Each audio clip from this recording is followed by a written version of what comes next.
میاں بیوی کی محبت کے لیے ایک خاص اسماء الہیہ میں سے ایک نام الودودو ہے، جس کا مطلب ہوتا ہے بہت محبت کرنے والا۔ اس وظیفے کی برکت سے میاں بیوی کے درمیان ناچاقی کا خاتمہ ہو جاتا ہے، نا اتفاقی کا خاتمہ ہو جاتا ہے، ان میں محبت اور مودت پیدا ہو جاتی ہے۔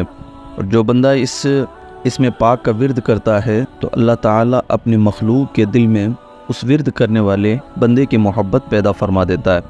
اگر کوئی شخص کسی آفت و مصیبت میں گرفتار ہوتا ہے تو اس ورد کی برکت سے انشاءاللہ تعالیٰ وہ مصیبت اور پریشانی ٹل جائے گی۔ اس کے پڑھنے کا طریقہ یہ ہے کہ اول و آخر 11 مرتبہ درود مبارکہ پڑھیں اور پھر یا ودودو 100 مرتبہ پڑھیں۔